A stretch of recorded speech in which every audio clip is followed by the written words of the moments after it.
Happy Sugar Life is a psychological horror. Let me say it again for the people in the back. Psychological horror. It's literally right there in the tags. And yet, people treat this as if it's some kind of romance? How? In what way is this romantic? Happy Sugar Life is a story of a high school girl falling in love with a child. She kidnaps this child and then holds her cooped up in her apartment, not letting her see the outside world at all. So that no one can find her. Please explain to me where the romance is.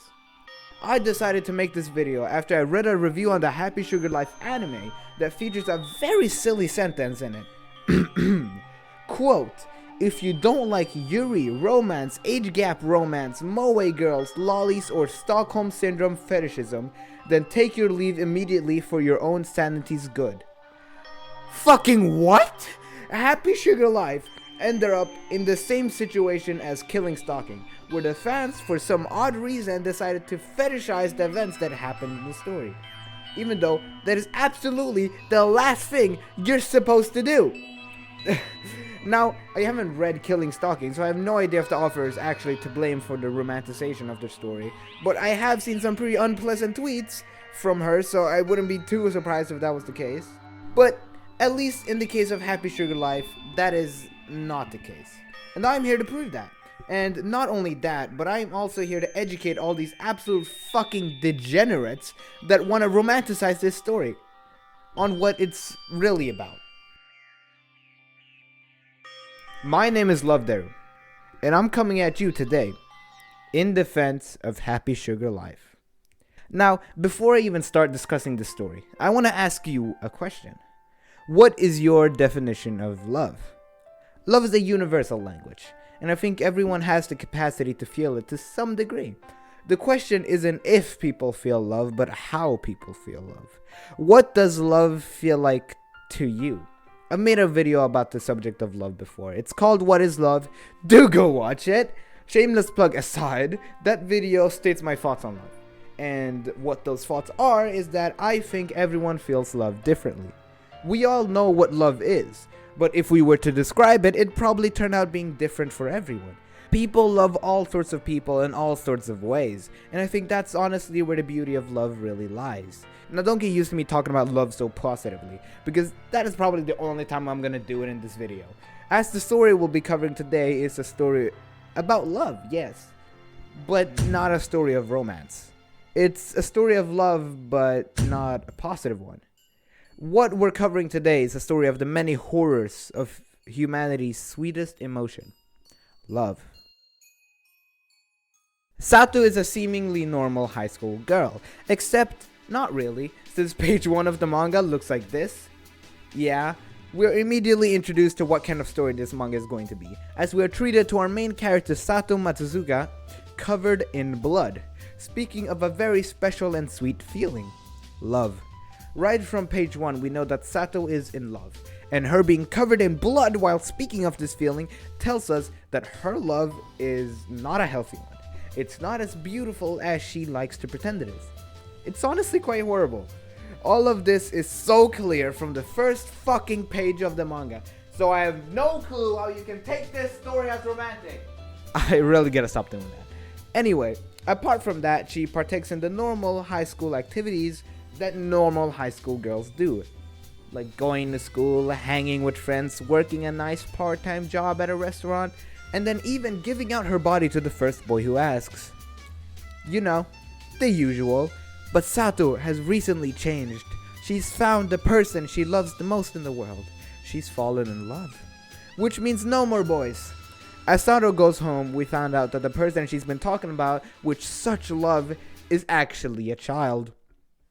Yes indeed, that is a whole child, between the ages of 5 to 7. It's not Sato's child, since Sato is far too young to have a child that old, and they really don't share any resemblance at all. So where could she have gotten this child from? This reveal of Shoujo is the start of the horrors that we will watch take place over the span of this manga, both from Sato and from other characters, and not for a second does this show romanticize any of it. And the reveal chapter of Shoujo is a great example of that. This chapter features Sato and Shio mostly doing very normal stuff you normally see a parent and a child do, giving each other hugs, head pats, and taking a bath together.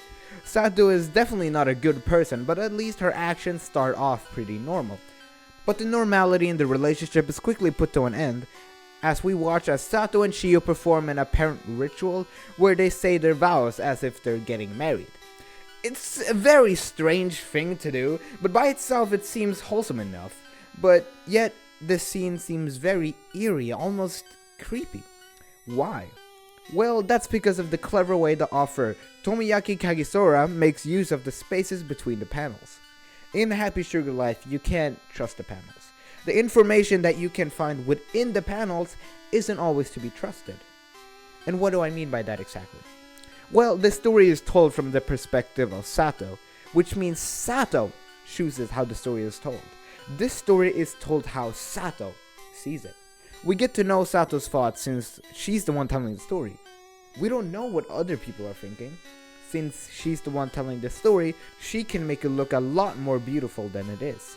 As she does here, where she only speaks of how happy Shio makes her and nothing else. She only talks about her own feelings. Or here in chapter 10, when Shio is suffering of mental breakdown and Sato decides that it must be punishment of something she has done, but yet she can't think of anything. We as the viewer can name numerous sins Sato has committed by now. Murder, kidnapping, assault, blackmail, the list goes on, and yet she says she hasn't done anything. Because to Sato, everything she has done is justified since she did it for her love. This is Sato's belief. And as the viewers, we are forced to experience the story from this view that wants to justify all the things she does. We are forced to experience this story from the view of someone who thinks she isn't doing anything wrong. So even in horrible scenes where Sato is committing numerous crimes, she will always be the hero. Sato will always be right, since Sato is such an unreliable narrator. We can't trust the panels. We can't trust the information they give us because they've been tainted by Sato's touch. We can't even trust what we ourselves believe at a point. There's a point in reading the story that I was rooting for Sato. I think that's where the fear of the story comes. It's the fear that the characters affecting you from within the panels of the manga. But if we can't trust the panels, what can we trust? Well, we can trust the author. The author who uses the space outside of the panels, the space just outside the world, to warn us that Sato is dangerous. She does this by taking this clean white space between the panels and soiling it with a dark black, as if the true darkness within Sato is leaking onto the page, revealing that everything isn't as nice as she claims it is. As she is saying her vows with Shio, the page slowly gets darker and darker as you flip through it until it is almost entirely covered with darkness. The only thing stopping it are these tiny bulbs of light that come from the inside of the panels, almost as if Sato is trying to hide this inner darkness with the light she feels from her love for Shio. Usually in horror manga, you'd have your protagonist that has to fight or survive or whatever when faced with whatever evil the antagonist is said to be. My point is, the protagonist is usually the good guy or the hero of some sort. Think Resident Evil, Outlast, Texas Chainsaw Massacre, most pieces of horror media. You get it. I couldn't think of a single horror anime while writing this, so you don't get any weeb examples. Anyway, all these examples follow the same formula. Hero character versus baddie. Leon versus the nemesis. Miles versus the Genshin fans. Teenage girl versus man with chainsaw. You get the point. But Happy Sugar Life is different. It doesn't fit into the usual horror mold. Because in Happy Sugar Life, it's you, the reader, versus Sato. Your moral compass versus the manga. As I stated before, Happy Sugar Life is a psychological horror to the highest degree. It's the furthest thing from a romance you can get. And I really mean that. You'd think that it's pretty close to a romance since it does cover the same subject of love, but that couldn't be further from the truth. Let me make this clear to you with some examples. Action. You might not think it, but action is actually pretty similar to romance. We take for instance Berserk. Now yes, I know Berserk does have some actual romance in it, but that's not what I'm talking about here. The golden age of Berserk is filled with romance. And not because Guts and Casca have an actual romance, but just the relationship the Band of the Hawk have with each other. And the relationship they have with war is very romantic. The Golden Age of Berserk romanticizes this bond between friends, this bond between comrades who fight together in war. It's romantic. The scenes of Guts fighting together with his comrades, relying on each other, putting trust in each other, putting their whole lives in each other's hands makes you want to have that kind of relationship they have. I think there's a lot of confusion about the true meaning of romance. If you were to look up the meaning of romance, you'd be treated by two definitions. The first one being a feeling of excitement and mystery associated with love. And the second one says a quality or a feeling of mystery, excitement, and remoteness from everyday life. As you can see, none of the definitions actually state that romance has to be any kind of special relationship. But the one that is more accurate to what I'm trying to say here would be the second one. Reading the Golden Age of Berserk, you see a group of people that genuinely love and care for each other, who fight together. You get to dream off away from your everyday life and see a nice group of people doing something you'll never be able to do, and probably wouldn't want to, but it's nice to think about. It's nice to think how nice it would be to be in the Band of the Hawk yourself. And if that's not romantic, I don't know what is. Now that we've looked at Berserk, I want to aim the sights back at Happy Sugar Life. Look at this world. The people inside of it. Our main character, our protagonist, our supposed hero, is a murderer, a pedophile, a kidnapper, a monster. There's no way you'd ever want to take the place of anyone in this story. There's no way you'd ever dream of any of this. If anything, you dread it. If anything, this situation is just awful. This manga takes something as amazing, sweet, and beautiful as love and twists it into this horrible thing. I'll say it again. This is the furthest thing from romance you'll ever find. So how the fuck do people look at it like romance? I don't get it! As you can see, I think Happy Sugar Life is really effective as a horror manga, which I think is really rare. The medium of manga is not really known for its horror. We have Junji Ito, and that's about all I can think of. And the thing about Junji Ito is that his horror is very based on the visuals more than anything.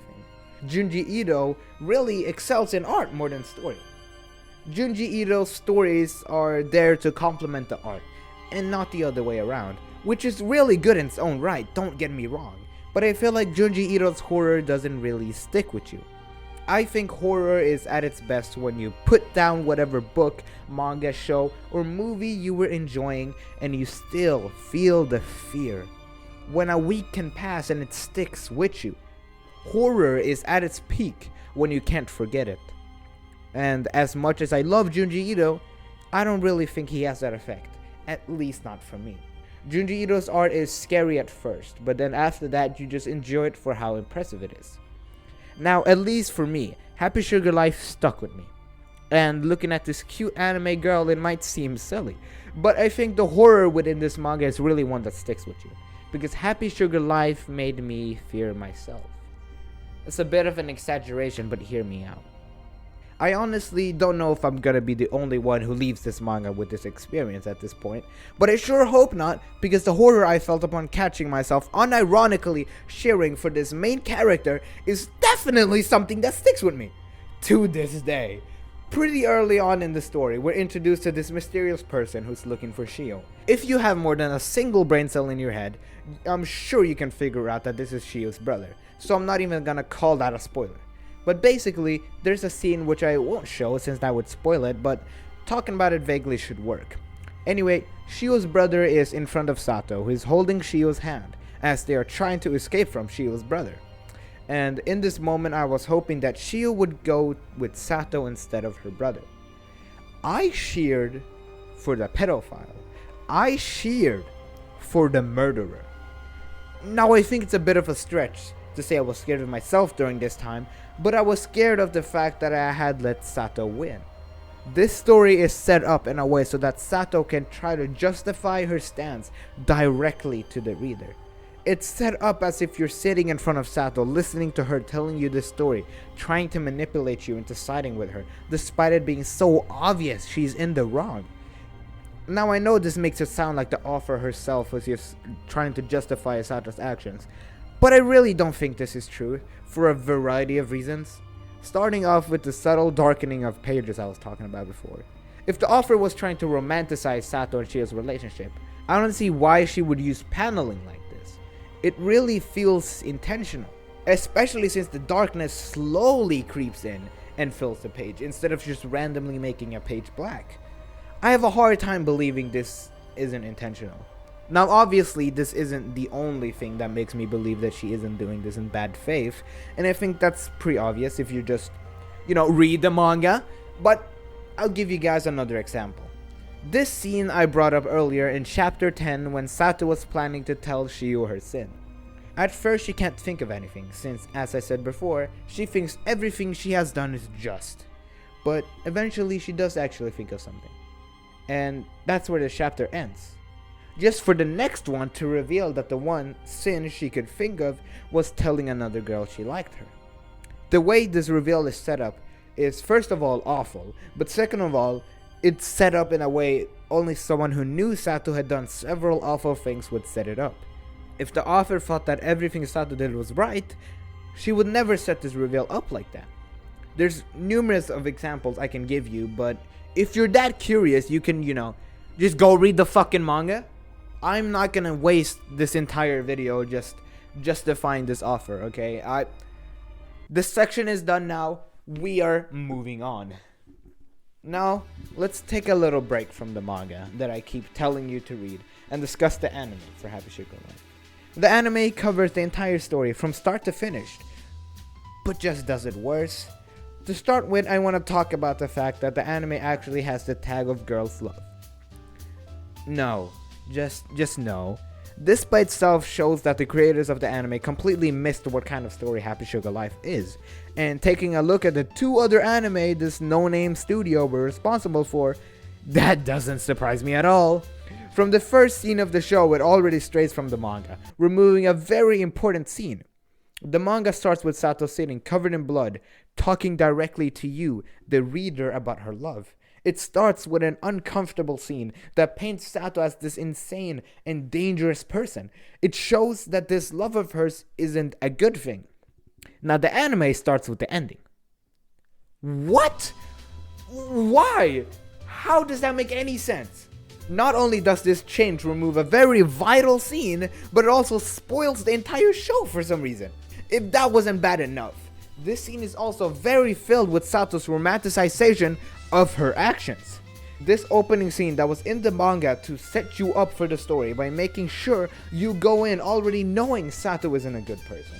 This scene that sets the tone of the story as a horror story and not a romance, and also sets Sato up as the villain and not the hero, is replaced by this scene which does none of that. Going into the anime, you're led to expect a tragic romance. A story of two people who just want to be happy with each other, who are disturbed by the things going on around them. That's the vibe this first scene has, which is so far from the vibe of the original first page of the manga and the rest of the story. It genuinely can't get more out of touch than this. And it doesn't really get any better than this. Small but important details like the examples I gave that help you see the fact that the author isn't on Sato's side were completely cut, which honestly almost gives the impression that the creator thinks what Sato did was right. It's at least way less clear than it is in the manga. Honestly, seeing as they tagged it with girls' love, I wouldn't be all too surprised if they did romanticize Sato's actions.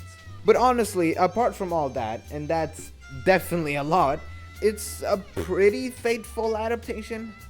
It sticks to the manga pretty well, at least for the major parts of it, and it does add a banger opening.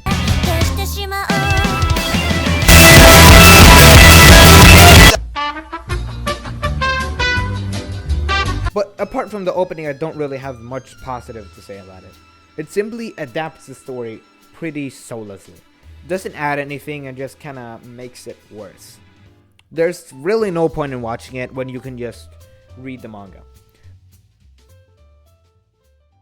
This concludes my brief conquest into the anime of Happy Sugar Life. Thank you. If you've been on this channel for a bit, you'd know that I am a big fan of love. Love is an emotion that I am very addicted to, and not only feeling it, but just thinking and talking about the concept. Enjoying media that covers it. I mean, romance is my favorite genre after all. Basically, I just love love. which I think ties a lot into why I love this manga so much. I started this video off by briefly mentioning how much this manga makes use of the theme of love, but honestly the whole manga is really just about love. I think love is a very romanticized subject nowadays. You hear the word love and the last thing that's on your mind is anything even resembling anything malicious or evil. Which, don't get me wrong, isn't really a bad thing. More so, I think it's interesting. If we look at the most popular romance anime, it becomes very apparent why we usually see romance this way. Toradora, Your Lie in April, Bunny Girl Senpai, Clannad, Snafu. They're some of the top dogs, and all of them portray love as a beautiful, almost miraculous thing that makes you happy and can solve all kinds of problems for you. You have trauma that stops you from playing the piano which you love so much. Here's a cute girl to fix that.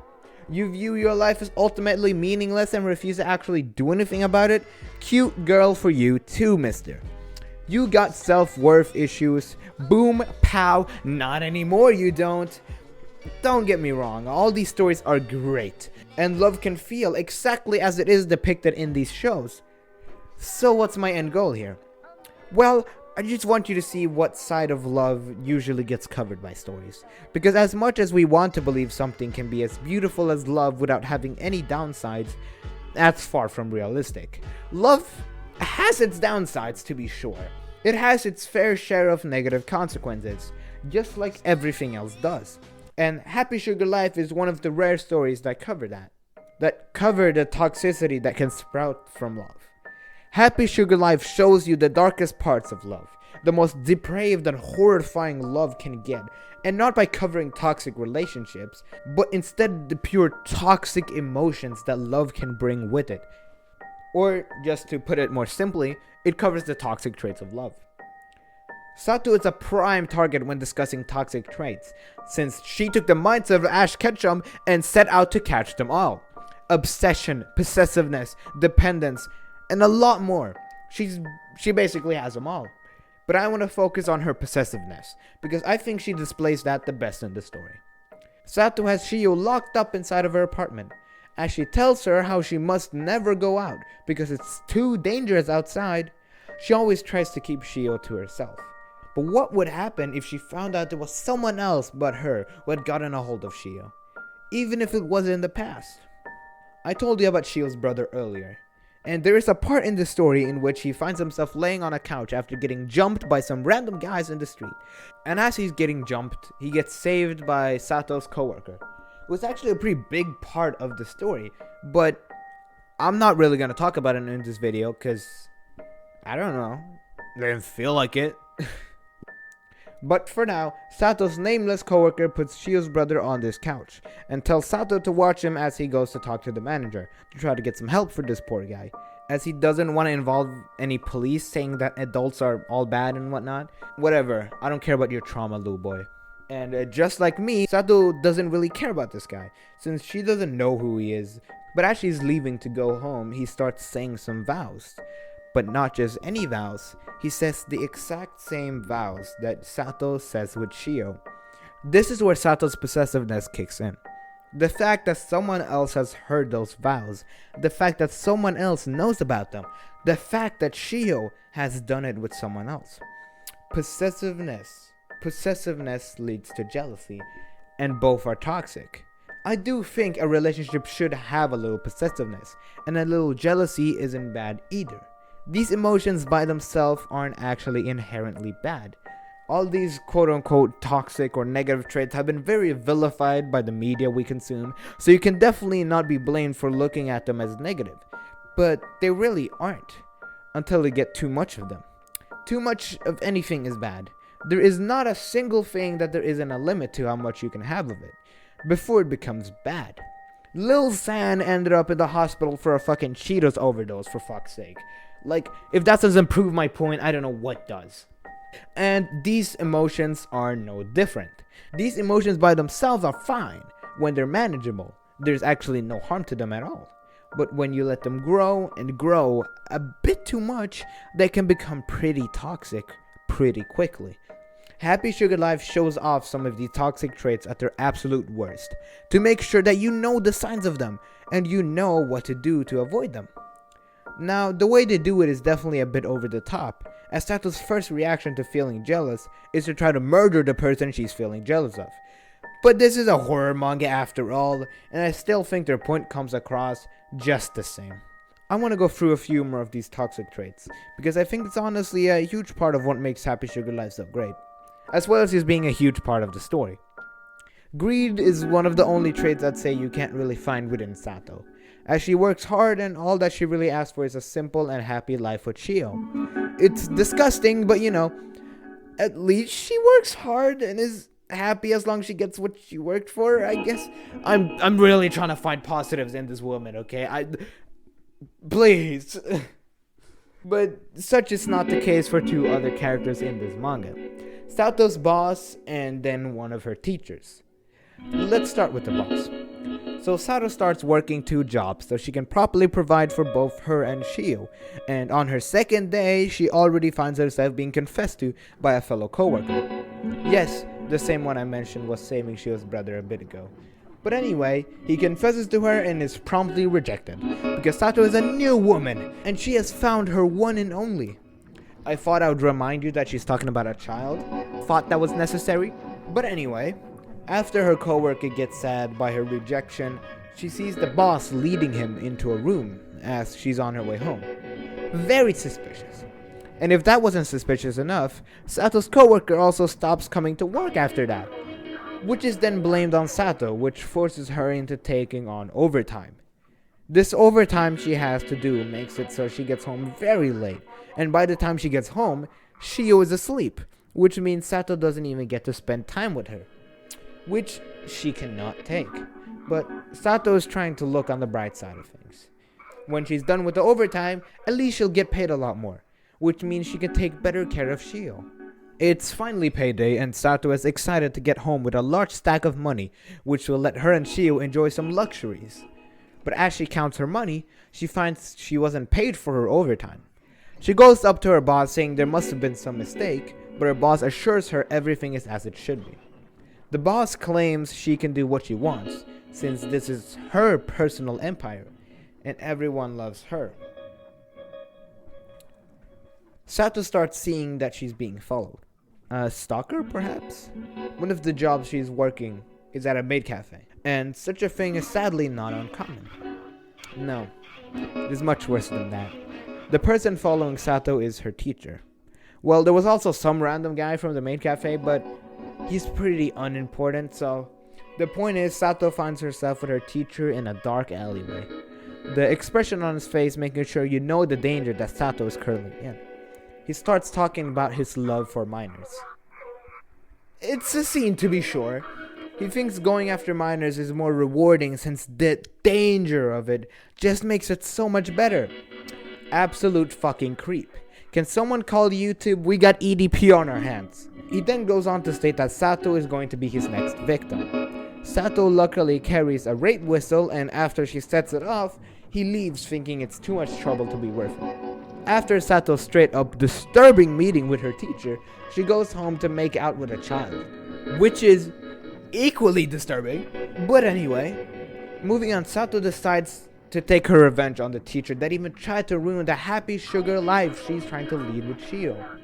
She shows up at his house where he lives with his wife and kid. Let me say that again. A whole wife and a kid. And then he spends his time trying to assault his students? Oh, it's fucking... Anyway, Sato shows up at his door so that her teacher is immediately greeted by her as he leaves the door. She starts stripping. If his wife sees this, it's over for her. Without saying a word, she threatens this teacher's entire life. His life is in her hands. When she then tries to make him feel guilty about trying to cheat on his wife with fucking minors, might I add, he denies ever trying to cheat on her, since he's supposedly serious about both his wife and Sato. He thinks he can have multiple women. He thinks he can have them all. Greed. In a relationship, you give and you take. But sometimes you get lost in how good it feels to take and take it all. You become greedy, like a pot. Both Sato's boss and Sato's teacher have fallen into this pot of greed. In case the Yu-Gi-Oh reference wasn't clear enough the first time, I had to run it again. My point being, greed is another toxic trait that comes from love. Since love feels so good, you can get addicted to it. Maybe you'll even decide getting love from one person isn't enough and you get greedy for more. This is a common way for cheaters to be created. By greed. Greed and lust. I really like how the people that are portrayed as greedy in Happy Sugar Life are both adults, because cheating isn't really too prominent among teenagers, especially when compared to adults. Meanwhile, the other traits can definitely be prominent within teenagers, and maybe even more so than with adults. I think it's actually pretty common to find a story that is really good and well written, that has been outcast by the general public and looked at as trashy just because its themes are controversial. I think people have a lot of problem when it comes to looking at media as they're actually intended to be looked at. I think there's actually a problem with interpretation. Which brings me to the last thing Happy Sugar Life tries to teach us. The last thing Happy Sugar Life tries to warn us about. The dangers of interpretation. It's really ironic that this story that criticizes and calls out the dangers of humans interpreting things has then been misinterpreted as a trashy story of forbidden love. Every single relevant character in Happy Sugar Life has this personal interpretation of love and how love should and shouldn't be. Some good, most bad, but all of them personal interpretations. And this belief that their interpretation of what love is the correct one causes them to do horrible shit. Sato has her belief that everything is justified in the name of love, and this causes her to quite literally resort to murder and kidnapping so that she can spend her days in love with a literal child. The boss and teacher both think they deserve the love of everyone around them, and aren't against forcing themselves upon people if that's what it takes to get their love. Their interpretations of what love are causes other people to suffer. Their interpretations are straight up dangerous. And yet, people look at this manga and all they see is a trashy romance about a yandere and a child. I have as of yet made 2 of these defensive videos, where people either refuse to actually read something and just judge it from what they see on the outside, or they go in expecting trash and are surprised when nothing changes their mind. Or they just interpret the media to fit their negative view of the subject matter at hand. My point here is I have had to sit here and write 2 long videos about great and overlooked manga, all because of how judgmental and self-centered people can be. And I will surely make more of these videos in the future. But for now, I want you to step away from this video, hopefully to read Happy Sugar Life, as it is really good, and there's so much that I didn't talk about since I didn't want to spoil it. But more importantly, I want you to stop dismissing things, just for covering subjects you're scared of. I want you to stop looking at media for what you think it is, and instead look at it for what it really is. Because if I didn't do that, I'd miss out on this great story that takes things people love so much as love and being able to freely interpret anything they want, and looks at it from another perspective, looks at the dark side of it. I love these subjects as much as the next person, but it is never good to be blinded by your love for anything. Happy Sugar Life is a reminder that even the best parts of life aren't very happy sugar. That is the dumbest ending I've ever done.